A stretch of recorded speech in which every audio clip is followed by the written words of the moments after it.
বয়স হওয়ার আগেই ওর হামে আক্রান্ত হয়েছে। একেবারে চোখ বন্ধ হয়ে পড়েছিল 7 দিন। একদম খারাপ হয়ে গেছে, ডাক্তার বলেছে থাকতেও পারে নাও থাকতে পারে। দেশে দ্রুত ছড়াচ্ছে হাম, বাড়াচ্ছে আতঙ্ক। গেল 2 মাসে রাজশাহী মেডিকেলে 32 শিশুর মৃত্যু। 60 ভাগই 9 মাসের কম বয়সী। বিশেষ পরিস্থিতিতে টিকার বয়সসীমা কমানোর পরামর্শ। সরগরম স্থানীয় সরকার নির্বাচনের মাঠ। ভোটের উপযোগী 4,500 প্রতিষ্ঠান। প্রতীকের সিদ্ধান্ত সংসদের। ইসির প্রস্তুতি। নির্দলীয় ভোটে কমবে সহিংসতা, মত বিশ্লেষকের। 11 দলীয় ঐক্যের কলেবর বাড়াতে চায় জামায়াত। পুরনো মিত্রদের সঙ্গে যোগাযোগ শুরু। জুলাইয়ের চেতনা বাস্তবায়নে সংসদ ও রাজপথে সরকারকে চাপে রাখতে উদ্যোগ। জ্বালানি আমদানির বাড়তি খরচে রিজার্ভে ধাক্কা। 1 মাসে কমল $1.5 বিলিয়ন। IMF সহ দাতাদের কাছে $200 কোটি চায় বাংলাদেশ। ফরওয়ার্ড মার্কেটে যাওয়ার পরামর্শ। এবং শর্ত ছাড়াই 2-3 সপ্তাহের মধ্যে ইরান যুদ্ধ বন্ধে প্রস্তুত যুক্তরাষ্ট্র, জানালেন ট্রাম্প। সমাপ্তি চায় তেহরানও, মন্তব্য আরাকচির। হামলা পাল্টা হামলা অব্যাহত।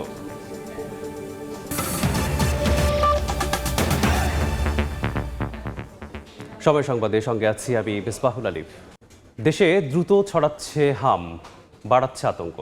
চিকিৎসকরা বলছেন হাসপাতালে আসা 60 থেকে 70% শিশুই হামের টিকা নেয়ার বয়স হওয়ার আগেই আক্রান্ত হয়েছে।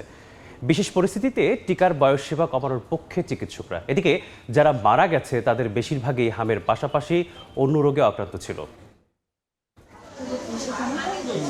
হাসপাতালের বিছানায় কাতরাচ্ছে ছোট্ট শিশু। হামে আক্রান্ত হয়ে কষ্ট হচ্ছে শ্বাস নিতেও। বিছানার পাশেই দুশ্চিন্তা নিয়ে বসে আছে মা। এমন চিত্র রাজধানীর সংক্রামক ব্যাধি হাসপাতালের প্রতিটি কোণায়। কারো বয়স হয়নি হামের টিকা নেওয়ার, কেউ বা টিকা নিয়েও রেহাই পায়নি সংক্রমণ থেকে। হামের টিকা দেওয়া হয় না, জ্বরের কারণে দিতে পারি নাই, কিন্তু হামে কয়টা টিকা পাইবে তার ভিতরে 3টে দিছে, হামেরটাই বলে দেওয়া হয় না, ডাক্তার জানাইছে। বয়স হওয়ার আগেই ওর হামে আক্রান্ত হয়েছে। হামের টিকার আগে এই ধরনের অসুস্থ হয়ে গেছে, এই কারণে দিতে পারিনি, কারণ এই জায়গাটা আশা করছে। ঢাকার বাইরে থেকে আসা অনেকেই বলছেন শিশুদের টিকা দিতে হাসপাতালে গেলেও পাওয়া যায়নি হামের টিকা। হামের টিকা সব দিয়ে দিছি, 2টা টিকা বাকি আছে। 2 দিন মাসের 13 তারিখ কইছিন যাইতাম, মাসের 13 তারিখ গেছি, কইছে আইসে না। পরে আবার আরেকদিন গেছি, কইছে আইসে না। আইলে আমরা খবর দিম। পরে আর এই টিকাটা দেওয়া হয়নি। একেবারে চোখ বন্ধ হয়ে পড়েছিল 7 দিন। এখন একটু আগের থেকে একটুই হয়, উন্নত হয়েছে। চিকিৎসকরা বলছেন হাসপাতালের 60 থেকে 70% শিশুই হামের টিকা নেওয়ার বয়স হওয়ার আগেই আক্রান্ত হয়েছে। এর মধ্যে যেসব শিশু মারা গিয়েছে তাদের অধিকাংশই হামের পাশাপাশি নিউমোনিয়া, ডায়রিয়া সহ নানা জটিল রোগে আক্রান্ত ছিল। সংকট হচ্ছে যে সংখ্যা এখনো বাড়ছে। গতকাল 42 জন রোগী ভর্তি হয়েছে। তো আমরা যে পরিমাণ রোগী ছুটি দিচ্ছি আর যে পরিমাণ ভর্তি করছি, ভর্তি রোগীর সংখ্যা দিন দিন বাড়ছে। এই সংখ্যা বাড়তে থাকলে স্বাস্থ্য যে গুণগত মান সেটা নিশ্চয়ই সমস্যা। সংক্রামক ব্যাধি হামের প্রাদুর্ভাব বেড়েছে সারা দেশেই। গত বছরের মার্চে 69 জন শিশু হামে আক্রান্ত হলেও একই সময়ে সে সংখ্যা 650, যা উদ্বেগজনক বলে মনে করছেন চিকিৎসকরা। আয়েশা সিদ্দিক, সামিয়া, সময় সংবাদ, ঢাকা। এদিকে গেল 2 মাসে রাজশাহী মেডিকেল কলেজ হাসপাতালে হামে আক্রান্ত ও উপসর্গ নিয়ে মারা গেছে 32 শিশু। এদের মধ্যে 60%ই 9 মাসের কম বয়সী শিশু। কর্তৃপক্ষ বলছে আইসিইউতে শয্যা, জনবল সংকট ও অতিরিক্ত রোগীর চাপে প্রত্যাশা মাফিক সেবা দেওয়া সম্ভব হচ্ছে না। এদিকে শিশু ওয়ার্ডে ধারণ ক্ষমতার 5 গুণ বেশি রোগী ভর্তি থাকায় হিমশিম খেতে হচ্ছে চিকিৎসকদের। আব্দুল সালামের ছবিতে আরও জানাচ্ছেন মৌদুদ রানা। ওয়ার্ডে রোগী ও স্বজনদের চাপে পা ফেলার জায়গা নেই। শয্যা সংকটে বেশিরভাগ রোগী মেঝেতে শুয়ে চিকিৎসা নিচ্ছে।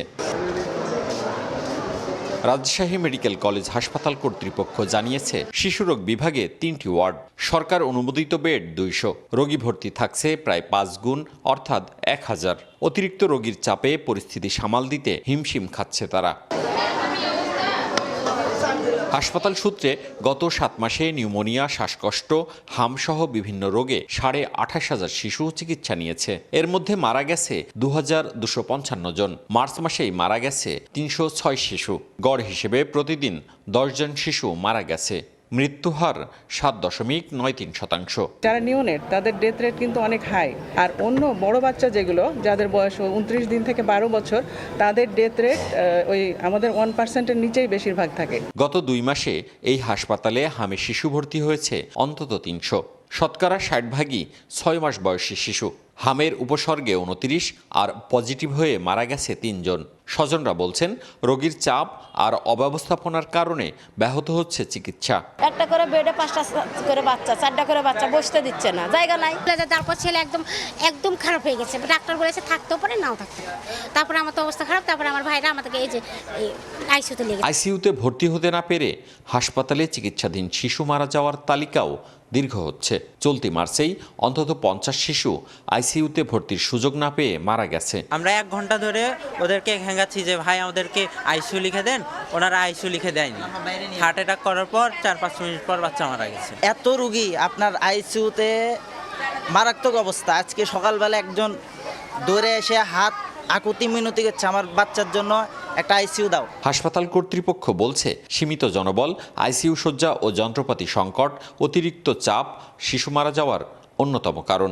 এই পেশেন্টগুলো যখন আসে তখন অনেকেই কিন্তু খুব ক্রিটিক্যাল কন্ডিশনে আসে, তার কারণে অনেক সময় তাদের জন্য প্রয়োজনীয় যে সাপোর্ট, যে আইসিইউ সাপোর্ট বা অন্যান্য সাপোর্ট আমরা অনেক সময় দিতে পারি না।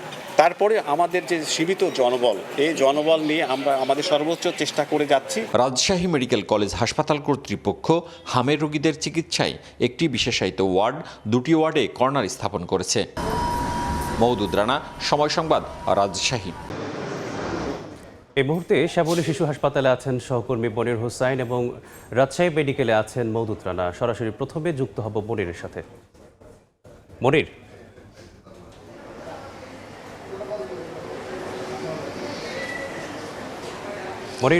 রাজধানীর হাসপাতালগুলোতেও হামে আক্রান্ত রোগীদের সংখ্যা কিন্তু বাড়ছে, সেই চাপ আমরা বিভিন্ন ওয়ার্ডে দেখেছি। আমরা এই মুহূর্তে আছি রাজধানীর শিশু হাসপাতালে। এই হাসপাতালে আলাদা করে এই হামে আক্রান্ত রোগীদের জন্য কর্নার করা হয়েছে এবং আলাদা কর্নার করে এবং আলাদা বেডে তাদেরকে চিকিৎসা দেওয়া হচ্ছে। এখানে আমরা আসলে যেটি দেখতে পেয়েছি যে শিশুরা বেশিরভাগ ভর্তি আছে, তার মধ্যে 9 মাসের কম বয়সী শিশুরাই কিন্তু ঠিক যেহেতু আসলে বলা হচ্ছিল যে হামের যে টিকা সেটি 9 মাস থেকে দেওয়া হয়, তবে এবার চিকিৎসকরা বলছেন 6 মাস, 7 মাস, 8 মাস, অর্থাৎ 60% শিশুই কিন্তু 9 মাসের আগেই হামে আক্রান্ত হচ্ছেন। তো সেই ক্ষেত্রে চিকিৎসক এবং জনস্বাস্থ্য বিশেষজ্ঞ যারা আছেন তারা বলছেন 9 মাসের যেই টিকা, সেই টিকা বিশেষ ক্যাম্পেইন করে 6 মাস থেকে দেয়া যায় কিনা সে বিষয়ে তারা পরামর্শ দিচ্ছেন। এবং সেই সঙ্গে আমরা গতকালও দেখেছি যে স্বাস্থ্য মন্ত্রণালয় থেকে শুরু করে বিভিন্ন যে স্বাস্থ্য সংস্থাগুলো আছে তারা বিভিন্ন পদক্ষেপ নিচ্ছে। আমরা বাবল সি ক্যাপ যে ট্রিটমেন্ট সেটি দেওয়ার কথা বলছেন, যেটি আসলে যে প্রচলিত ভেন্টিলেশন আছে সেই ভেন্টিলেশনের চেয়ে সুলভ মূল্যে পাওয়া যাচ্ছে এবং সেটি যদি দেওয়া যায় তারা বলছেন যে মৃত্যু হার সেটিও কমবে এবং যে সুস্থতার হার সেটিও বাড়বে বলেই বলছেন। এবং আমরা দেখছি যে এই যে এই সংখ্যা শুধু রাজধানী না, সারা দেশে বিশেষ করে এই 10 থেকে 15টি জেলায় কিন্তু এর প্রাদুর্ভাব বেশি। বিশেষ করে রাজশাহী, ময়মনসিংহ, বরিশাল, চট্টগ্রাম সহ বেশ কিছু জেলায় এই প্রবণতা রয়েছে এবং রাজধানীর যে হাসপাতালগুলো সেগুলোতেও কিন্তু চাপ বেড়েছে। সংক্রামক ব্যাধি হাসপাতাল, শিশু হাসপাতাল এবং ডিএনসিসি কোভিড হাসপাতাল, এই হাসপাতালগুলোতে আলাদা কর্নার করে এই হামে আক্রান্ত যে শিশুরা রয়েছে সেই হামে আক্রান্ত শিশুদেরকে চিকিৎসা দেয়া হচ্ছে এবং তারা এই চিকিৎসা পাচ্ছে। তো চিকিৎসকরা বলছেন যে সাধারণ যে লক্ষণগুলো আছে, জ্বর, র্যাশ, এই সমস্যাগুলো দেখা দিলে তাড়াতাড়ি চিকিৎসকের শরণাপন্ন হতে। তো এই ছিল রাজধানী শিশু হাসপাতাল থেকে হামে আক্রান্ত রোগীদের। আমার কাছে সবশেষ যাব রাজশাহী মেডিকেল কলেজে হাসপাতালে, সেখানে আছেন সহকর্মী মওদুদ রানা। গালে মুখে ক্ষত, সারা শরীর ভর্তি র্যাশ, এগুলো নিয়ে শিশুরা ভর্তি হচ্ছে এবং রাজশাহী মেডিকেল কলেজ হাসপাতালে এখন পর্যন্ত শতাধিক শিশু চিকিৎসাধীন রয়েছে। গতকাল এখানে 91 জন শিশু নতুন করে ভর্তি ছিল এবং তার সাথে আরও 16 জন ভর্তি হয়েছিলেন এবং আজকে বেশ কয়েকজন শিশু ভর্তি হয়েছেন। এখানকার চিকিৎসকরা যেটি বলছেন যে রাজশাহী সহ রাজশাহীর আশেপাশের যে জেলাগুলো রয়েছে সেখান থেকে শিশুরা আসছে এবং একই সাথে ঢাকা বিভাগের 2-1টি জেলা এবং খুলনা বিভাগ বিভাগের বেশ কয়েকটি জেলার শিশুরা এখানে ভর্তি রয়েছেন।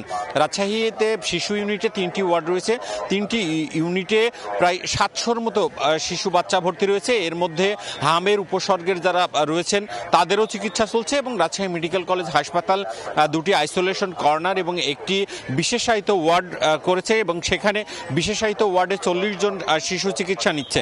হাসপাতাল কর্তৃপক্ষ জানিয়েছে যে গতকাল 2 জন শিশু মারা গেছে হামে এবং সরকারি হিসেব বলছে যে এখানে 3 জন মারা গেছে। অন্যদিকে হামের উপসর্গ নিয়ে প্রায় 29 জন মারা গেছে। এখানকার চিকিৎসকরা যেটি বলছেন যে এখানে সবচেয়ে শিশু ওয়ার্ডে রোগীর চাপ অনেক বেশি, ধারণ ক্ষমতার অন্তত 5 গুণ বেশি শিশু এখানে রয়েছে, যার কারণে হামের যারা উপসর্গ বা হাম আক্রান্ত তাদের আলাদা করে চিকিৎসা দেওয়াটা তাদের জন্য কষ্টকর। তারপরও আসলে তারা চেষ্টা করছেন। আপনাকে জানিয়ে রাখি যে এখানে যেসব শিশুরা ভর্তি রয়েছে তাদের 0 থেকে 6 বছর বয়সী শিশু বেশি এবং 0 থেকে 9 মাস বয়সী শিশুর সংখ্যা কিছুটা কম। তবে তারা বলছেন যে 1 বছরের উপরে হামে আক্রান্ত হয়েছেন এরকম শিশুর সংখ্যা কম। তারা যেটি বলছেন যে তারা সর্বোচ্চ চেষ্টা করছেন যাতে শিশুদের যে মৃত্যু হার সেটি আসলে কমানোর জন্য। আমরা রাজশাহী মেডিকেল কলেজ হাসপাতাল কর্তৃপক্ষের সাথে কথা বলেছিলাম, তারা যেটি বলছেন যে যেসব শিশু ওয়ার্ডে কর্নারগুলো রয়েছে সেসব কর্নারগুলোতে নিরবিচ্ছিন্ন চিকিৎসা সেবা দেওয়ার চেষ্টা করছেন এবং একই সাথে যে 40 বেডের শয্যা রয়েছে বিশেষায়িত, যেসব শিশু হামে আক্রান্ত হওয়ার পর পজিটিভ প্রমাণিত হচ্ছে তাদেরকে আসলে সেখানে রেখে চিকিৎসা দেওয়া হচ্ছে। এবং রাজশাহী বিভাগের হিসাব যদি বলি, রাজশাহী বিভাগীয় স্বাস্থ্য অধিদপ্তরের কার্যালয় থেকে জানানো হয়েছে সব মিলিয়ে বিভাগে 600 রোগী তারা সন্দেহভাজন হিসেবে দেখছে এবং তার মধ্যে অন্তত 150 রোগী এই রাজশাহী বিভাগে হাম পজিটিভ প্রমাণিত হয়েছেন। এই ছিল রাজশাহী মেডিকেল কলেজ হাসপাতাল থেকে আমার কাছে সর্বশেষ। হামের প্রাদুর্ভাবের খবর জানছিলাম রাজশাহী মেডিকেল কলেজ হাসপাতাল থেকে এবং শুরুতেই যুক্ত ছিলাম রাজধানীর শ্যামলী শিশু হাসপাতাল থেকে। এবার অন্য প্রসঙ্গ, চলতি বছরেই নির্বাচন উপযোগী হচ্ছে স্থানীয় সরকারের 4653 প্রতিষ্ঠান। দলীয় না নির্দলীয় প্রতীকে ভোট হবে এ বিষয়ে চূড়ান্ত সিদ্ধান্ত নেবে সংসদ। এরপরেই নির্বাচন আয়োজন করবে ইসি। স্থানীয় সরকার প্রতিষ্ঠানের ভোট নির্দলীয় হলে সরকারের জন্য চ্যালেঞ্জ মোকাবেলা সহজ হবে বলে মনে করছেন রাজনৈতিক বিশ্লেষকরা। কাউসারা চৌধুরী কুমুর রিপোর্ট। শপথ গ্রহণ করতেছি যে দায়িত্ব নেওয়ার পরপরই 2024 সালে সিটি কর্পোরেশন, জেলা পরিষদ, উপজেলা পরিষদ ও পৌরসভা নির্বাচিত সভা ভেঙে দেয় অন্তর্বর্তী সরকার। তবে ইউনিয়ন পরিষদ ভেঙে না দিলেও আত্মগোপনে চলে যান ক্ষমতাচ্যুত আওয়ামী লীগের চেয়ারম্যানরা। তাই নির্বাচিত নেতৃত্ব শূন্য রয়েছে বেশিরভাগ স্থানীয় সরকার প্রতিষ্ঠান। ইসির তথ্য অনুযায়ী 4581টি ইউনিয়ন পরিষদের মধ্যে এবছর নির্বাচন উপযোগী হবে 3755টি। আগামী বছর হবে আরও 349। এছাড়া ভেঙে দেয়া 330টি পৌরসভা, 495টি উপজেলা, 12টি সিটি কর্পোরেশন ও 61টি জেলা পরিষদের নির্বাচন হতে পারে এখনই। নিরপেক্ষ করবেন, স্বচ্ছ করবেন। ইসি বলছে চলতি বছর ও আগামী বছরের মধ্যে হয়ে যাবে বেশিরভাগ নির্বাচন। আমরা কমিশন পরীক্ষা নিরীক্ষা করে উপযুক্ততা বিবেচনা করে তারপরে আপনার সংশ্লিষ্ট আইন কানুনের উপর ভিত্তি করে আমরা সিদ্ধান্ত নেব। ইচ্ছা করলে আমরা অল্প সময়ের ভিতরেই সব নির্বাচন করতে পারব, সেই সক্ষমতা নির্বাচন কমিশনের রয়েছে। স্থানীয় সরকার নির্বাচনে দলীয় প্রতীকের ব্যবহার বাদ দিয়ে অধ্যাদেশ জারি করেছিল ডক্টর ইউনূস সরকার। ক্ষমতাসীন দল বলছে এ বিষয়ে চূড়ান্ত সিদ্ধান্ত হবে সংসদে। তবে সহিংসতা কমাতে নির্দলীয় প্রতীকে ভোটের পক্ষে বিশ্লেষকদের অনেকে। দলীয় প্রতীকে হলে হবে কি, তাদের যে গ্রুপিং, এই গ্রুপিংটা মাথাচাড়া দিয়ে উঠবে এবং দলের ভিতরে, বিশেষ করে বড় রাজনৈতিক দলের ভিতরে সহিংসতা হওয়ার সম্ভাবনা বেশি থাকে। দলের বাইরে যে কিন্তু এই সিগন্যাল পাচ্ছে না, সুতরাং সে আবার ইন্ডিপেন্ডেন্ট দাঁড়াবে, তখন দেখা যাচ্ছে তাদের নিজস্ব লাইনের কর্মী সমর্থনের মধ্যে আবার এক ধরনের সহিংসতা, দ্বন্দ্ব, কনফ্লিক্ট হতে পারে। দলীয় প্রতীকের বাইরে নির্বাচন হয় তাহলে সবাই কিন্তু এই আপনার এই যে ফ্যামিলি কার্ড যারা যোগ্য তাদেরকে দেওয়ার ক্ষেত্রে আমার কাছে মনে হয় যে অনেকটাই এটা বেটার হবে। নির্দলীয় হলে যারা স্থানীয় সরকার থেকে সেবাটা নেয় তাদের মধ্যে একটা ইকুয়াল অ্যাক্সেস থাকে আর কি। সেবার মান অবশ্যই রক্ষা করা সম্ভব নির্দলীয়ভাবে, সেখানে সরকারের সদিচ্ছা থাকলেই হয়। দলীয় প্রতীকে ভোট না হলে যোগ্য প্রার্থীরা জনপ্রতিনিধি হওয়ার সুযোগ পাবেন না বলেও মনে করেন বিশ্লেষকরা। যোগ্য প্রার্থীরা, অভিজ্ঞ প্রার্থীরা নির্বাচিত হতে পারবে। কাউসারা চৌধুরী কুমু, সময় সংবাদ, ঢাকা। 11 দলীয় ঐক্যের কলেবর বাড়াতে আগ্রহী জামায়াত। এক্ষেত্রে সংস্কার ইস্যুতে কাছাকাছি থাকা পুরনো মিত্রদের সঙ্গে যোগাযোগ করা হচ্ছে বলে জানিয়েছেন দলের নীতি নির্ধারণী পর্যায়ের নেতারা। অভ্যুত্থানের চেতনা বাস্তবায়নে সংসদের পাশাপাশি রাজপথ থেকে সরকারকে চাপে রাখতে এই উদ্যোগ বলে জানান তারা। আরও থাকছে শফিক মুন্সির প্রতিবেদনে। ঐক্যমত্য কমিশনে সংস্কার প্রশ্নে কাছাকাছি থাকা দলগুলো বিভিন্ন দাবিতে রাজপথেও কাছাকাছি আসা শুরু করে জাতীয় নির্বাচনের আগে আগে। প্রথমে 5, তারপর 8, এরপর 12 দলের সমঝোতা ঐক্য তৈরি হয়। শেষমেশ এই ঐক্যের বাইরে চলে যায় একটি দল, ইসলামী আন্দোলন বাংলাদেশ। নির্বাচনে অংশ নেয় নিজেদের মতো করে। 77 আসন নিয়ে সংসদে গেলেও 11 দলের দাবি, জুলাই অভ্যুত্থানের চেতনা বাস্তবায়ন প্রশ্নে বেগ পেতে হচ্ছে তাদের। তাই সংসদের বাইরে সোচ্চার থাকতে জোটের কলেবর বাড়াতে আগ্রহী ঐক্যের অন্যতম প্রধান অংশীদার বাংলাদেশ জামায়াত ইসলামী। ফেসিবাদী আমলে প্রশাসক ছিল। এক্ষেত্রে দলছুট হওয়া জোট সঙ্গীদের কাছে টানতে আগ্রহী দলটি। ইতোমধ্যে সৌজন্যমূলক কিছু উদ্যোগের কথা জানান জামায়াত নেতারা। এই জাতীয় নির্বাচন ত্রয়োদশ উপলক্ষে আমরা হয়তো বা অনেকটা সমাবদ্ধ হয়েছিলাম, পরে কিছুটা বিচ্ছিতি ঘটল। এর অর্থ এটা নয় এই দলগুলির সাথে আমাদের যোগাযোগ সম্পর্ক একেবারে কাটছাট হয়ে গেছে। আমাদের যে ইফতার মাহফিল হলো সেখানে সরমনাইকে আমরা দাওয়াত দিয়েছি, জমিয়তে ওলামা ইসলামকে দিয়েছি। তা আমরা তো সরমনাইকে বাদ দিই নেই, জমিয়তকেও বাদ দিই নেই, আমরা সবাইকে নিয়ে চলতে চাই। সংস্কার যতদিন বাস্তবায়ন না হবে ততদিন কিন্তু আমাদের লড়াই সংসদের ভিতরেও থাকবে, আমরা রাজপথেও করব। এই লড়াই আমরা থামাবো না এবং আমরা আশা করি জুলাই সনদ বা সংস্কার বাস্তবায়নের জন্য আরও অনেক দলই আমাদের সাথে আসবে। তবে জোটের কলেবর বৃদ্ধির বিষয়ে চূড়ান্ত সিদ্ধান্ত 11 দলের শীর্ষ নেতারা নির্ধারণ করবে বলে মন্তব্য জামায়াত নেতাদের। এমনি অনেকে আমাদের সাথে যোগাযোগ করেছেন যে আমরা বিরোধী দলের সাথে কাজ করতে চাই বা এই প্রক্রিয়ার সাথে আসতে চাই। এটা শীর্ষ নেতৃবৃন্দের পরামর্শের ভিত্তিতে এই ডিসিশনটা হবে। এটা এককভাবে হয়তো আমরা কোনো দল এই সিদ্ধান্ত নেব না। সামনে আমরা আশাবাদী হতে পারি, শুধু ইসলামপন্থী কেন, দেশটা তো সবার। গঠনমূলক রাজনীতি যারা করবে, দেশপ্রেম, ইসলাম এবং তার সাথে দেশের উন্নয়ন এবং গণতান্ত্রিক পদ্ধতিতে যারা এদেশের পরিবর্তন আনতে চান, আমরা সবাইকে নিয়ে কাজ করার জন্য বৈষম্য ভূমিকা রাখি। জুলাই প্রশ্নে সংসদের পাশাপাশি রাজপথেও বড় রাজনৈতিক মোর্চা গঠনের প্রক্রিয়া এটি বলে মন্তব্য জামায়াত নেতাদের। আপনি বলতে পারেন এটা রেওয়াজ আছে। শফিক মুন্সি, সময় সংবাদ, ঢাকা। সময় সংবাদে আরও থাকছে। মধ্যরাতে পুরান ঢাকার বংশালে বহুতল ভবনে আগুন, ফায়ার সার্ভিসের 2 ঘন্টার চেষ্টায় নিয়ন্ত্রণে। জানা যায়নি কারণ, আবাসিক এলাকায় বাণিজ্যিক প্রতিষ্ঠান থাকায় ক্ষোভ।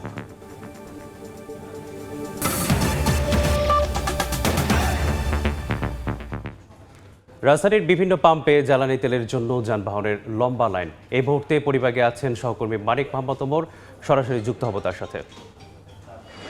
ওমর, এই মুহূর্তে আমি আছি রাজধানীর পরিবাগের মেঘনা অয়েল পাম্পে। এখানে দীর্ঘ লাইন ধরে যারা যানবাহনে জ্বালানি নিতে এসেছেন তারা দীর্ঘ লাইন ধরে জ্বালানি সংগ্রহ করছেন। সকাল থেকে এখানে দীর্ঘ লাইনে অপেক্ষা করছেন। কেউ কেউ 2 ঘন্টার মতো অপেক্ষা করে এখানে তেল সংগ্রহ করতে পেরেছেন। আবার কেউ কেউ বলছেন যে তারা ভোরের দিকে এখানে এসে লাইন ধরেছেন।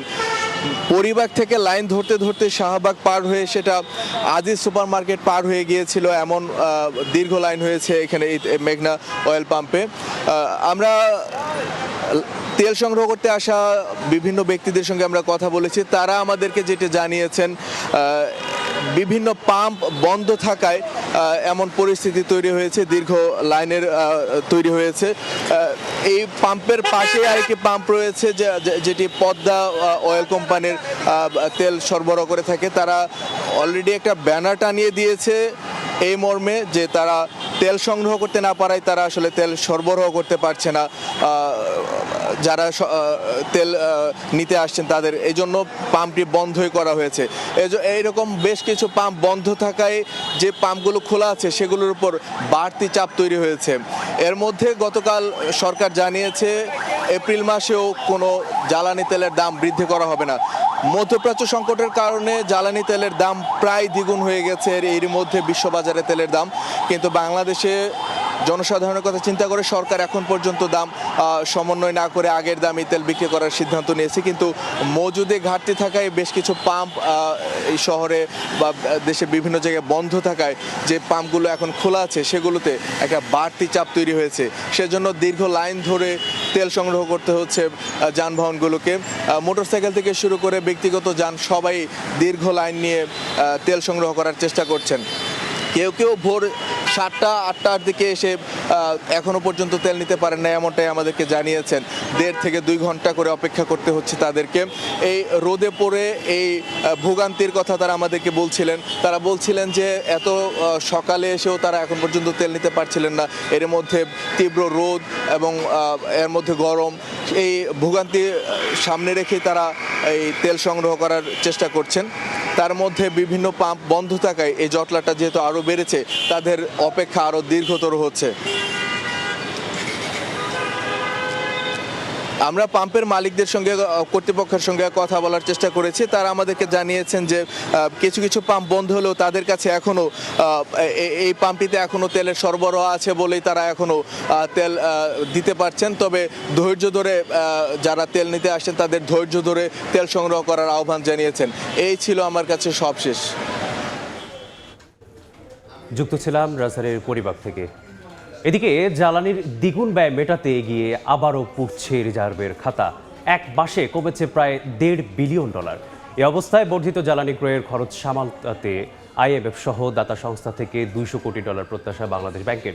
যুদ্ধ দীর্ঘায়িত হলে রিজার্ভ আরও কমতে পারে শঙ্কা জানিয়ে জ্বালানি নিশ্চয়তায় ফরওয়ার্ড মার্কেট মুখী হওয়ার পরামর্শ বিশ্লেষকদের। আরও থাকছে সিলে সুলতানার রিপোর্টে। থেকে এত মোটরসাইকেল আসে আর এত গাড়িতে তেল নেয়, এটা আমরা সঠিক বুঝতে পারতেছি। খন্দকার সুমনের প্রশ্ন, যেখানে আগে ডিপোতে রাত 9টার পরও তেল থেকে যেত, সেখানে এত তেল নেয়ার গাড়ি এলো কোথা থেকে? প্রত্যেকটা গাড়ি টাঙ্কিতে তেল আছে, তেল থাকা অবস্থায় তারা তেল নিতেছে। 500 টাকা তেল নিয়েছিলাম ওই দিন, মেবি 7 দিন হয়। গত 9 ডিসেম্বর প্রতি million metric British thermal unit MMBTUর LNG আনতে ব্যয় হয়েছিল $10.37। সেখানে বর্তমানে দাম $19.77 মার্কিন ডলার। এ দামে দুটো কার্গো আসছে এপ্রিলে। বাংলাদেশি মুদ্রায় 2 কার্গোর দাম পড়বে 1,666 কোটি 79 লাখ টাকা। সব মিলে মধ্যপ্রাচ্যের অস্থিরতা আর দেশের সংকট কাটাতে জ্বালানি ব্যয় মেটাতে কমছে রিজার্ভ। যুদ্ধ দীর্ঘায়িত হলে ডলারের মজুদ আরও কমতে পারে এমন আশঙ্কা বিশ্লেষকদের। ফলে জ্বালানি উৎসে ঝুঁকতে হবে ফরওয়ার্ড মার্কেটে, অর্থাৎ যেখানে ক্রেতা ও বিক্রেতা ভবিষ্যতে একটি নির্দিষ্ট সময়ে পূর্ব নির্ধারিত মূল্যে পণ্য লেনদেনের চুক্তি করে। সরকার বাধ্য হয়ে কিন্তু স্পট মার্কেট থেকে LNG, সারের কাঁচামাল সহ আরও অন্যান্য কিন্তু যে খনিজ বা জ্বালানি সেগুলো কিন্তু আমদানি করতে বাধ্য হচ্ছে। এখানে কিন্তু খরচটা যথার্থভাবে বেড়ে গেছে। যুক্তরাষ্ট্র ইসরায়েলের ইরান যুদ্ধের কারণে সৃষ্ট বর্ধিত জরুরি জ্বালানি ক্রয়ের ফলে বৈদেশিক লেনদেনের চাপ সামলাতে আন্তর্জাতিক মুদ্রা তহবিল IMF সহ বহুপাক্ষিক অংশীদারদের কাছ থেকে অতিরিক্ত $200 কোটি পাওয়ার প্রত্যাশা করছে বাংলাদেশ ব্যাংক। এছাড়া বড় ভরসা প্রবাসী আয়। বাংলাদেশ ব্যাংক একটা কুইক পর্যালোচনা করে দেখেছে যে এই ইম্প্যাক্টটা আমাদের রেমিটেন্স ফ্লো এর উপর কীরকম আসতে পারে। তো সেরকম একটা ধারণা থেকে হচ্ছে আগামী 1 বছরে আমরা হয়তো বা এই রেমিটেন্সের উপর তেমন নেগেটিভ প্রভাবটা আমরা পাবো না। তবে সংকট উত্তরণে বৈদেশিক শ্রমবাজারে প্রবাসীদের কাজের নিরাপত্তা নিয়েও ভাবতে হবে সরকারকে, এমন পরামর্শ বিশ্লেষকদের। সেলিয়া সুলতানা, সময় সংবাদ, ঢাকা। পুরান ঢাকার বংশালে আগুনে পুড়ল একটি বহুতল ভবন। মধ্যরাতে বংশালের কেপি ঘোষ স্ট্রিটের বহুতল ভবনটিতে আগুন লাগলে আতঙ্ক ছড়িয়ে পড়ে পুরো এলাকায়। খবর পেয়ে ফায়ার সার্ভিসের 4টি ইউনিটের 2 ঘন্টার প্রচেষ্টায় আগুন নিয়ন্ত্রণে আসে। আবাসিক এলাকা থেকে বাণিজ্যিক প্রতিষ্ঠান সরিয়ে নেওয়ার দাবি স্থানীয়দের। ঘড়ির কাঁটায় মঙ্গলবার রাত 2:45 পুরান ঢাকার ঘনবসতিপূর্ণ এলাকা বংশালের কেপি ঘোষ স্ট্রিটের একটি বহুতল ভবনে হঠাৎ ছড়িয়ে পড়ে আগুন। মুহূর্তেই কালো ধোঁয়ায় ঢেকে যায় চারপাশ। এতে আতঙ্কিত হয়ে পড়েন আশপাশের বিভিন্ন ভবনের বাসিন্দারা। প্রত্যক্ষদর্শীরা জানান, দীর্ঘক্ষণ ধোঁয়া বের হওয়ার পর হঠাৎ দাউ দাউ করে জ্বলে ওঠে আগুন। হঠাৎ করে একটা আওয়াজ আসছে। আওয়াজ আসার পরে এখানে তো যে দোকানটা ছিল এর মধ্যে আপনাকে অটো পার্সেল সাইনিং বিভিন্ন রকম কেমিক্যালের ছিল। বাইরে পর দিকে ধোঁয়া বেরিয়ে যাচ্ছে। যখন আমি কাছে আসলাম ভিতর থেকে বাস হলো, বাসের সাটা কেটে পড়ে গেল। তো যতটুকু জানতে পারলাম এখানে আপনার শর্ট সার্কিট থেকে আপনার আগুনের সূত্রপাতটা হয়। আর এখানে কয়েকটা পলিশ টলিশ ছিল, তো এগুলাতে আপনার এটা সাথে সাথে এফেক্ট করে ফেলছে। অগ্নিকাণ্ডের খবর পেয়ে ঘটনাস্থলে ছুটে আসে ফায়ার সার্ভিসের 4টি ইউনিট। প্রায় 2 ঘন্টার চেষ্টায় এবং স্থানীয়দের সহযোগিতায় আগুন নিয়ন্ত্রণে আসে। কী কারণে আগুনের সূত্রপাত তা এখনও জানা যায়নি। রাস্তাটা সরু, পাশাপাশি এখানে ওয়াটার সোর্সের বড় অভাব এবং ক্রাউডেড প্লেস, সবগুলো ওভারকাম করে ইনশাল্লাহ আমরা আগুনটা সম্পূর্ণ নির্বাপন করে ফেলি। এখানে ভবনটা ছিল 4 তলা, উপরে টিনশেড ছিল 2 তলা এবং 3 তলা। এখানে হেলমেট এবং বিভিন্ন রেইনকোট ও অন্যান্য মালামাল ছিল। নিচতলা একটা ছোট্ট একটা রুমে আগুন ছিল। এই ঘটনায় কোনো হতাহতের ঘটনা ঘটেনি। আবাসিক এলাকা থেকে গোডাউন সরিয়ে নেওয়ার দাবি স্থানীয়দের। মানিক মোহাম্মদ ওমর, সময় সংবাদ, ঢাকা। সময় সংবাদ আরও থাকছে। ফিফা প্রীতি ম্যাচে জাম্বিয়াকে 5-0 গোলে বিধ্বস্ত করেছে আর্জেন্টিনা। ইউরোপিয়ান প্লে অফ ফাইনালে টাইব্রেকারে ইতালিকে কাঁদিয়ে বিশ্বকাপে বসনিয়া হার্জেগোভিনা। নীলফামারীতে ক্লিনিকের খরচ দিতে না পারায় নবজাতককে বিক্রির অভিযোগ উঠেছে। চিকিৎসকের বিরুদ্ধে 30,000 থেকে 1 লাখ টাকা পর্যন্ত হাঁকানো হয়েছে দাম। তবে কর্তৃপক্ষ অভিযোগ অস্বীকার করলেও ক্লিনিকে প্রমাণ মেলে বিভিন্ন অনিয়মের। নীলফামারী থেকে জাকির হোসেন বাদলের পাঠানো তথ্য ও ছবির রিপোর্ট। ক্লিনিকের বাইরে স্থানীয়দের হট্টগোল, ভেতরে অবরুদ্ধ অসহায় দম্পতি। ক্লিনিকের ব্যয় মেটাতে না পারায় বন্ধ করে দেয়া হয় সদ্য ভূমিষ্ঠ শিশুর চিকিৎসা। চেষ্টা করা হয় নবজাতককে বিক্রি করার। এমন অভিযোগ নীলফামারীর ডোমারে মমতা ক্লিনিক অ্যান্ড ডায়াগনস্টিক সেন্টারের এক চিকিৎসকের বিরুদ্ধে।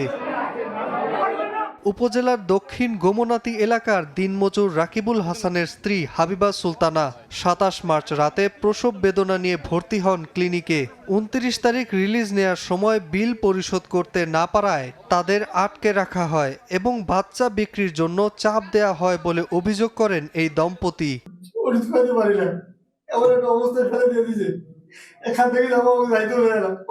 ডাক্তার ফারজানা আফরিন সুমি, উনি ওনার কাছে যখন যায় হচ্ছে আপনার পেশেন্টের হাজবেন্ড যখন যায়, যাওয়ার পর উনি বলছিল যে বাচ্চাটাকে আমাকে দিয়ে দেন, আর হচ্ছে 10,000, আর আপনাকে কোনো বিল দিতে হবে না, আর আপনাকে আমি 10,000 টাকা দিয়ে দিচ্ছি, চলে যান আপনি। ওর ব্যবহার আসার খারাপ, রোগীর সঙ্গে ভালো ব্যবহার করে না। 2 দিন সবাই চাইছে, তার ডাক্তার নিয়ে বলে সাথে সাথে উঠে ঝ্যাঙ্গে বেরকে দিচ্ছে, দৌমাতে বেরকে দিয়ে কইছে যে বাচ্চা বিক্রি করে টাকা। পরে ক্লিনিকটিতে অভিযানে যান উপজেলা নির্বাহী কর্মকর্তা। অভিযোগ অস্বীকার করলেও সেখানে দেখা যায় বিভিন্ন অনিয়ম ও দায়িত্বে অবহেলার চিত্র। পরে হাসপাতাল কর্তৃপক্ষকে 1,50,000 টাকা জরিমানা করা হয়। আমার সাথে তো কোনো কথা হয় না, আমি আমার মতো রোগী দেখি, রোগীর সাথে কথা হয়, আমার মতো আমি চলে যাই। এখন কে এটা তো আমার সাথে তো বাচ্চা নিয়ে কোনো ডিল না, আমার সাথে সিজার হচ্ছে, সিজারের টাকা দিবে, রোগী চলে যাবে, সবাই যেভাবে যায় সেভাবে যাবে। আমরা এসে দুপক্ষের কথা শুনে ব্যাপারটি সমাধানের চেষ্টা করেছি। সেই সাথে হাসপাতালে কিছু অসঙ্গতি আমরা পেয়েছি। এখানে সেই অসঙ্গতিগুলোর প্রেক্ষিতে একটি আমরা প্রতিবেদন দিব। ভোক্তা অধিকার সংরক্ষণ আইন অনুযায়ী হচ্ছে গিয়ে আমি দেখতে পেয়েছি এখানে হচ্ছে গিয়ে দায়িত্বহীনতা আছে, অবহেলা আছে, সব বিষয়ে আমি হচ্ছে গিয়ে তাদেরকে হচ্ছে 1.5 লক্ষ টাকা জরিমানা করেছি। তদন্তের পর এ ঘটনার আইনগত ব্যবস্থা নেওয়া হবে। সময় সংবাদ, নীলফামারী। আসামি খুঁজতে গিয়ে কাউকে না পেয়ে ঘর থেকে স্বর্ণালংকার, নগদ অর্থ ও মোবাইল লুটের অভিযোগ উঠেছে পাবনার ঈশ্বরদী থানার ভারপ্রাপ্ত কর্মকর্তার বিরুদ্ধে। এ ঘটনায় পুলিশ সুপার বরাবর লিখিত অভিযোগ করেছেন ভুক্তভোগী পরিবার। আর বিষয়টি তদন্ত করে ব্যবস্থা নেওয়ার আশ্বাস পুলিশ সুপারের। আসিফ মাহমুদের ছবিতে সবুজ মোল্লার রিপোর্ট। আসামি খুঁজতে বাড়িতে যায় পুলিশ, কেউ না থাকায় ঘরের তালা ভেঙে করে তছনছ। বাড়ির লোকজন ফিরলে দেখেন লুট হয়েছে নগদ অর্থ ও সম্পদ। তাহলে আমার মোবাইল ছিল, জিনিসপাতি ছিল, এগুলো পাবনার ঈশ্বরদী পৌরসভার নূরমহল্লা বস্তিপাড়া এলাকার বাসিন্দা আসাদুল ইসলাম 24 মার্চ সপরিবারে গ্রামের বাড়ি নাটোরের লালপুর বেড়াতে যান। অভিযোগ উঠেছে 25 মার্চ দুপুরে ঈশ্বরদী থানার ভারপ্রাপ্ত কর্মকর্তা মমিনুজ্জামানের নির্দেশে তাকে খুঁজতে বস্তিপাড়ার বাড়িতে যায় পুলিশের একটি দল। তালা ভেঙে ঘরে ঢুকে কাউকে না পেয়ে তছনছ করার পর স্বর্ণালংকার, নগদ অর্থ ও মোবাইল ফোন পুলিশ নিয়ে যায়, এমন লিখিত অভিযোগ করেন আসাদুলের স্ত্রী লিপি বেগম। আমার তোষকের নিচে টাকা ছিল, এখানে আমার মেয়ের দুল ছিল, আমার গুছানো ধরেন জিনিসপাতি সব ছিল, সব এলোমেলো করেছে। 2টা মোবাইল ছিল, টাকা ছিল, দুল ছিল, আমি কিচ্ছু পাইনি। শুধু লিপি বেগমের নয়, ওসি মমিনুজ্জামানের বিরুদ্ধে আরও নানা অভিযোগ এলাকাবাসীর। তিনি টাকা ছাড়া কিছুই বোঝেন না। মামলা করতে গেলে আগে টাকা 10,000 টাকা দাও, তারপরে মামলা, অবৈধ টাকা নিয়ে অবৈধ কার্যক্রম করে বেড়াচ্ছে। গরিব মানুষ গেলে সে ওখানে মামলাও নেয় না, ওই দেখা যাচ্ছে যে টাকা না হলে সে মামলা নেয় না। এ বিষয়ে ক্যামেরার সামনে কথা বলতে রাজি হননি অভিযুক্ত পুলিশ কর্মকর্তা। আর বিষয়টি তদন্ত করে ব্যবস্থা নেওয়ার আশ্বাস পুলিশ সুপারের। অভিযোগ পেয়েছি, এটা আমার কাছে আসছে, আমি বিষয়টি যাচাই করার জন্য আমি এটা এডিশনাল এসপি ঈশ্বরদী সার্কেল তাকে এটা এই কাগজটা পাঠিয়েছি, তদন্ত সে ওটাকে জাস্টিফাই করে আমাকে রিপোর্ট করলো, তারপর আমরা ওই অনুসারে ব্যবস্থা নেব। 2011 সালের 1 জুলাই পুলিশের উপপরিদর্শক পদে যোগদান করেন মমিনুজ্জামান। বিগত দিনগুলোতে ঈশ্বরদীর সাধারণ মানুষজনের ছিল রক্ষকের প্রধান আশ্রয়স্থল ঈশ্বরদী থানার ওসি। কিন্তু বিপত্তি বাধে 2025 সালের ডিসেম্বর মাসের 8 তারিখ থেকে, অর্থাৎ ওসি মমিনুজ্জামানের যোগদানের পর থেকেই সাধারণ মানুষ নানা রকম হয়রানির শিকার হন। তাই দ্রুত এই ওসিকে অপসারণ করে নতুন সৎ ও যোগ্য ব্যক্তিকে যোগদান করাবেন ঊর্ধ্বতন কর্তৃপক্ষ, এমনটাই মনে করছেন স্থানীয়রা। সবুজ মোল্লা, সময় সংবাদ, পাবনা। দেশের বাইরের খবর। কোনো ধরনের সমঝোতা ছাড়াই আগামী 2-3 সপ্তাহের মধ্যেই ইরান বিরুদ্ধে যুদ্ধ বন্ধের প্রস্তুত রয়েছে যুক্তরাষ্ট্র, এমনটাই জানিয়েছেন ডোনাল্ড ট্রাম্প। এদিকে ইরান যুদ্ধবিরতি নয় বরং যুদ্ধের সমাপ্তি চায় বলে সাফ জানিয়েছেন পররাষ্ট্রমন্ত্রী আব্বাস আরাকচি। ট্রাম্প প্রশাসনের সঙ্গে যোগাযোগ হলেও যুদ্ধবিরতির বিষয়ে কোনো সমঝোতা হয়নি বলে জানান তিনি। এর মধ্যে গুগল, মাইক্রোসফট, অ্যাপল সহ 18টি মার্কিন কোম্পানিতে হামলার হুঁশিয়ারি দিয়েছে ইরানের বিপ্লবী গার্ড কর্পস। অন্যদিকে ইরানের শিয়া মসজিদে মার্কিন ইসরায়েলি হামলায় 3 জন নিহত হয়েছেন।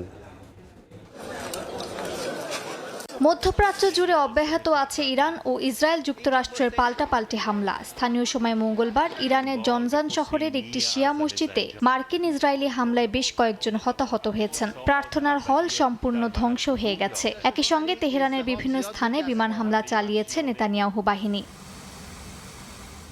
জবাবে ইসরায়েলের মধ্যাঞ্চল ও উত্তরাঞ্চলে ব্যাপক হামলা চালিয়েছে ইরান। তেহরানের বোমার আঘাতে আবাসিক ভবন সহ বেশ কয়েকটি যানবাহন ক্ষতিগ্রস্ত হয়। হাইফাই ইরানের ক্ষেপণাস্ত্রের শঙ্কায় বেজে ওঠা সাইরেনের শব্দে দিকবিদিক ছুটতে দেখা যায় ইসরায়েলিদের। মধ্যপ্রাচ্যে অবস্থিত মার্কিন সংস্থাগুলোকে লক্ষ্যবস্তু করার হুঁশিয়ারি দিয়েছে আইআরজিসি। তালিকায় রয়েছে Microsoft, Google, Apple, Intel, IBM, Tesla ও বোয়িং। ইরানের বিরুদ্ধে যুদ্ধ খুব দ্রুত শেষ হবে বলে মার্কিন গণমাধ্যম নিউ ইয়র্ক পোস্টকে জানিয়েছেন যুক্তরাষ্ট্রের প্রেসিডেন্ট ডোনাল্ড ট্রাম্প। ইসরায়েলি প্রধানমন্ত্রী বেনিয়ামিন নেতানিয়াহু বলেছেন, এখনও ইসরায়েলের ড্রোন এবং ক্ষেপণাস্ত্র নিক্ষেপ করার সক্ষমতা ইরানের রয়েছে, তবে তা ইসরায়েলের অস্তিত্বের জন্য হুমকি নয় বলে দাবি করেন তিনি। ইরানের আঞ্চলিক মিত্ররা আর ইসরায়েলের জন্য অস্তিত্ব রক্ষার হুমকি নয় বলেও জানান তিনি। মালিহা সুহরওয়ার্দী, সময় সংবাদ। খেলার খবর। ফিফা প্রীতি ম্যাচে জাম্বিয়াকে 5-0 গোলে বিধ্বস্ত করেছে আর্জেন্টিনা। ঘরের মাঠে বিশ্বকাপের আগে এটি শেষ ম্যাচ লিওনেল মেসির। আরেক ম্যাচে ক্রোয়েশিয়াকে 3-1 গোলে হারিয়েছে ব্রাজিল। বিশ্বকাপের আগে ঘরের মাঠে শেষ ম্যাচ আর্জেন্টিনা ফুটবল অ্যাসোসিয়েশনের উদ্যোগে বিশেষ আয়োজন যোগ করে বাড়তি মাত্রা। কাতার বিশ্বকাপের সুখস্মৃতি ফিরে আসবে যুক্তরাষ্ট্র, কানাডা ও মেক্সিকোতে। এমন শুভকামনা আর ভালোবাসায় মেসিদের সিক্ত করেন সমর্থকরা। বুয়েন্স এইরেসের লা বোম্বোনেরায় শুরুর একাদশে মেসি, যা সমর্থকদের আনন্দ বাড়িয়ে দেয় কয়েক গুণ। 4 মিনিটে প্রথম গোলের দেখা পায় Argentina. Atletico Madrid striker Julian আলভারেজের গোলে আনন্দের বন্যা বয়ে যায় পুরো স্টেডিয়ামে। 41 মিনিটে মেসির পাসে ব্যবধান বাড়ানোর সুযোগ পেয়েও তা কাজে লাগাতে পারেননি তিনি। 2 মিনিট পর ধরা দেয় কাঙ্ক্ষিত শেখন। অ্যালেক্সিস ম্যাক অ্যালিস্টারের সঙ্গে দারুণ বোঝাপড়ায় গোল করেন আর্জেন্টিনার কাতার বিশ্বকাপ জয়ের নায়ক মেসি। আন্তর্জাতিক ফুটবলে এটি তার 116তম গোল। পর্তুগালের জার্সিতে তার চেয়ে উপরে আছেন কেবল ক্রিশ্চিয়ানো রোনালদো। জাতীয় দলে CR7-এর গোল 143টি। 2 গোল হজম করে আরও রক্ষণাত্মক হয়ে পড়ে জাম্বিয়া। 50 মিনিটে বড় ভুল করে বসে তারা। ডি বক্সে থিয়াগো আলমাদা ফাউলের শিকার হলে পেনাল্টি পায় আর্জেন্টিনা। শট নেন আলবিসেলেস্তেদের জার্সিতে দেশের মাটিতে শেষ ম্যাচ খেলা নিকোলাস ওতামেন্দি। পেনাল্টি থেকে করেন দলের 3য় গোল। সমর্থকরাও হৃদয় নিংড়ানো ভালোবাসায় বিদায় জানান তাকে। 68 মিনিটে নিজেদের ঘর সুরক্ষিত রাখতে গিয়ে উল্টো বিপদ ডেকে আনেন ডমিনিক চান্ডা, করেন আত্মঘাতী গোল। 4-0-তে লিড পায় আর্জেন্টিনা। এক হালি গোলের পরও কমেনি আলবিসেলেস্তেদের গোলের ক্ষুধা, কারণ পারফরমেন্সই হবে 2026 বিশ্বকাপ ফুটবলের দলে জায়গা করে নেয়ার মাপকাঠি। তাই তো নিজেদের উজাড় করে দেন ফুটবলাররা। যোগ করার সময় আর্জেন্টিনাকে পঞ্চম গোল উপহার দেন ভ্যালেন্তিন বার্কো। নিকো গনসালেসের সহায়তায় জাতীয় দলের জার্সিতে নিজের প্রথম গোলের দেখা পান 21 বছর বয়সী এই মিডফিল্ডার। প্রিয় মাঠে প্রিয় সমর্থকদের সামনে 5-0 গোলে জাম্বিয়াকে বিধ্বস্ত করার উল্লাসে মাতে আর্জেন্টিনা। পারভিন আক্তার, সময় সংবাদ। আবারও স্বপ্ন ভাঙল ইতালির। টানা তৃতীয়বারের মতো বিশ্বকাপে খেলার যোগ্যতা অর্জন করতে ব্যর্থ হয়েছে 4 বারের বিশ্ব চ্যাম্পিয়নরা। ইউরোপিয়ান প্লে অফ ফাইনালে বসনিয়া ও হার্জেগোভিনার কাছে টাইব্রেকারে 4-1 গোলে হেরে বিদায় নিয়েছে আজুরিয়ারা। জেরিকায় বিলিনো লোপেজে স্টেডিয়ামে প্লে অফ ফাইনালের শুরুতে শাসন করেছে ইতালি। 15 মিনিটে ময়জিকিনের গোলে লিড নেয় 4 বারের ফিফা বিশ্বকাপের শিরোপা জয়ীরা। তবে 41 মিনিটে ডিফেন্ডার বস্তোনিয়ার লাল কার্ডে বিপদে পড়ে ইতালি। 10 জনের দলে পরিণত হয় আজুরিয়া।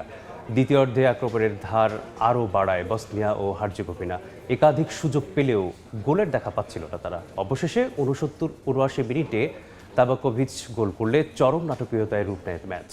1-1 গোলের সমতায় শেষ হয় নির্ধারিত ও অতিরিক্ত সময়। ম্যাচ গড়ায় টাইব্রেকারে, যেখানে 4-1 গোলে বসনিয়ার কাছে হেরে টানা তৃতীয়বারের মতো প্লে অফ থেকে বিদায় নেয় ইতালি। বিশ্বকাপের টিকিট নিশ্চিত করেছে বসনিয়া।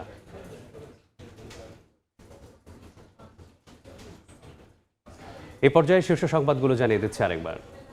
বয়স হওয়ার আগেই ওর হামে আক্রান্ত হয়েছে। একেবারে চোখ বন্ধ হয়ে পড়েছিল 7 দিন। একদম খারাপ হয়ে গেছে, ডাক্তার বলেছে থাকতেও পারে নাও থাকতে।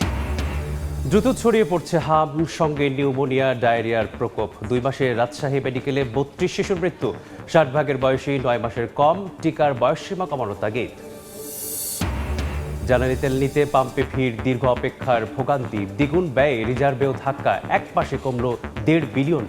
খরচ সামলাতে $200 কোটি ঋণ চায় বাংলাদেশ। এবং স্থানীয় সরকার নির্বাচন নিয়ে আলোচনা। ভোটের উপযোগী 4,500 প্রতিষ্ঠান। প্রতীক নিয়ে সিদ্ধান্তের অপেক্ষায় ইসি। নির্দলীয় হলে সহিংসতা কমার আশা বিশ্লেষকের।